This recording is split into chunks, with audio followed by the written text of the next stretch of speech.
आज से हम दोस्त हैं, ऐसा होना, दुआ तो है कि ऐसे ही हो जाए, लेकिन ऑब्वियसली ऐसा होता नहीं है। तो अगर कोई चीज इन बिटवीन हो जाती है, सो फिर पाकिस्तान रेलेवेंट रहेगा एज पर द इम्तियाज साहब। सो वो रेलेवेंसी क्या देखते हैं आप डॉक्टर साहब? How we can you know take that dialogue in a longer term? Can't hear you Munawwar साहब। मुनव्वर साहब का मुझे आवाज नहीं आ रही है।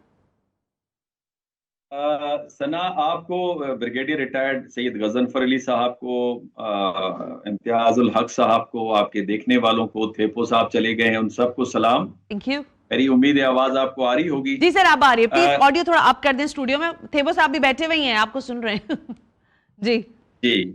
देखें, सफारतकारी नाम है मोजज़ों का, आहा, जहाँ पे आपकी मिलिट्री मसल्स फेल हो जाती है, निकालती है। क्या बात है सर। और ये कोई पाकिस्तान ने कोई पहली मर्तबा सफारतकारी इस तरह से नहीं की है। आपको याद होगा 1971 जो नामुमकिन था चाइना और अमेरिका के दरमियान में रिप्रोचमा, वो पाकिस्तान ने करवाया। और अमेरिकन को बड़ा फियर था जब चाइना के अंदर इनकलाब आया, तो उनका जो मेजर आर्ग्यूमेंट था वो ये कि आधी दुनिया कम्युनिस्ट हो गई है। जी तो वो पाकिस्तान ने एक मोजज़ा करके दिखाया। फिर आपको मैं बताऊं 2020 में जिन तालिबान के साथ अमेरिकन ने जंग छेड़ी थी, उन्हीं तालिबान के साथ अमेरिका को पाकिस्तान ने बिठाया। सही बात। और आपने देखा कि वो नतीजा खेज साबित हुई दोहा के अंदर। और यहाँ पे एक बड़ा इंटरेस्टिंग पॉइंट आपके सामने रखूं कि दोहा और पाकिस्तान के दरमियान में हमेशा कोऑर्डिनेशन रहती है। वो तालिबान के वक्त जो नेगोशिएशंस हुए उस वक्त भी, और इस वक्त भी, और ये एक कोऑर्डिनेशन के अंदर काम होता है।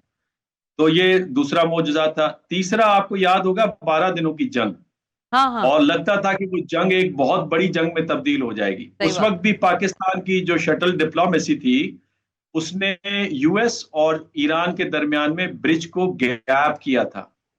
और जब से चौथी मर्तबा ये जंग स्टार्ट हुई है, तो खलीजी ममालिक स्पेशली सऊदी अरब और ईरान के दरमियान में अगेन पाकिस्तान था जिसने सफारतकारी के जरिए से इस ब्रिज को गैप किया। और अब दोबारा अमेरिका और ईरान के दरमियान में इस गैप को न फकत ये कि ब्रिज किया है, एक साथ टेबल पे बिठाया जा रहा है, बल्कि कमाल इसका ये है कि इसमें इजराइल और इंडिया को आइसोलेट किया गया है।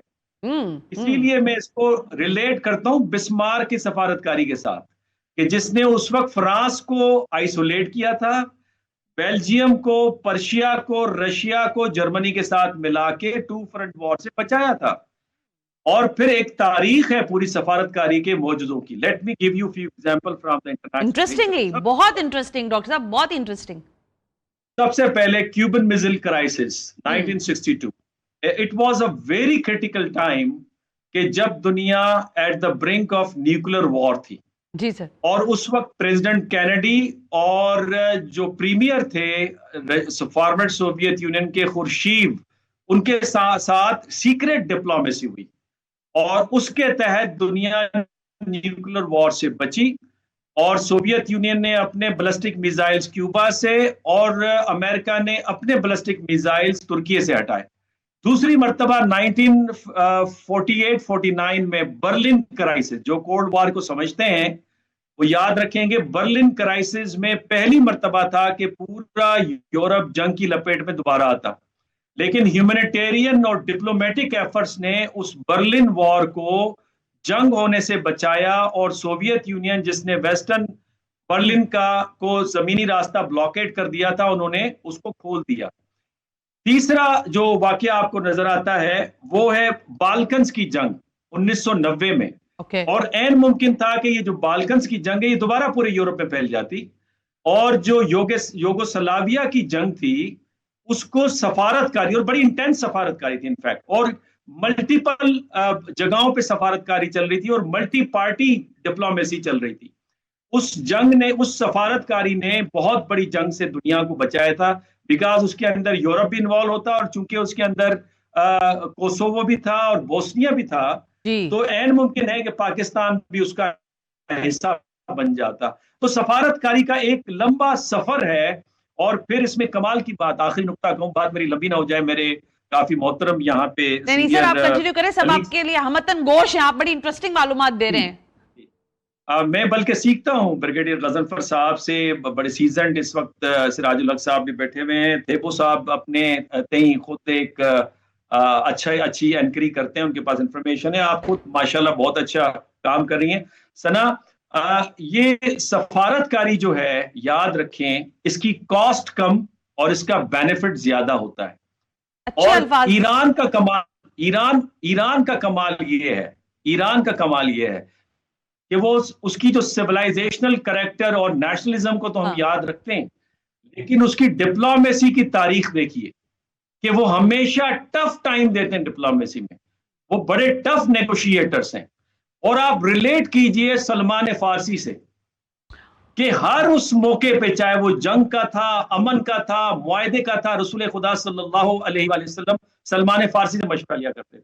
तो यू कैन इमेजिन, और इसमें एक बड़ा यूनिक पहलू आपको बताऊं कि इस वक्त जो अब्बास इराक़ची हैं, वो 1968 की पैदावार है, यानी पैदाइश है उनकी। और ये जो हैं अपना हमारे जेडी वैन साहब, अच्छा, ये पैदावार है, इनकी पैदाइश है 1978 की। तो आप इससे अंदाजा कीजिए कि इनकी उम्र बनती है 40-42 साल, उनकी उम्र बनती है तकरीबन 64-65 साल।